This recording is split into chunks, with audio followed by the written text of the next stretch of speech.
میرے سامنے انگنت لوگ بھاگتے دوڑتے گرتے پڑتے چلے جا رہے تھے۔ فضا میں شعلوں کے دہکنے کی آواز کے ساتھ لوگوں کے چیخنے چلانے، رونے پیٹنے اور آہوازاری کرنے کی آوازیں گونج رہی تھیں۔ لوگ ایک دوسرے کو برا بھلا کہہ رہے تھے، گالیاں دے رہے تھے، لڑ جھگڑ رہے تھے، الزام تراشی کر رہے تھے، آپس میں گتھم گتھا تھے۔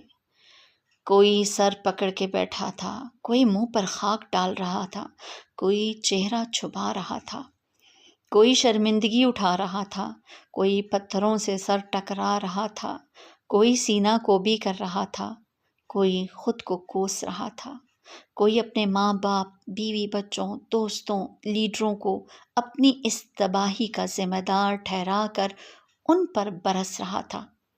ان سب کا مسئلہ ایک ہی تھا، قیامت کا دن آ گیا اور ان کے پاس اس دن کی کوئی تیاری نہیں تھی۔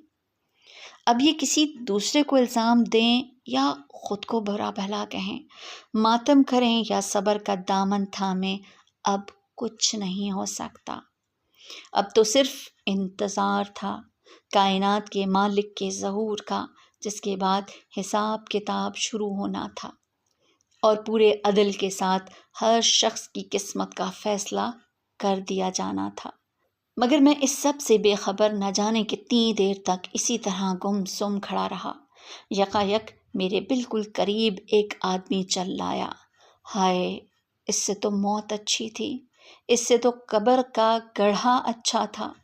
یہ چیخ نما آواز مجھے واپس اپنے ماحول میں لے آئی۔ لمحہ بھر میں میرے ذہن میں ابتدا سے انتہا تک سب کچھ تازہ ہو گیا۔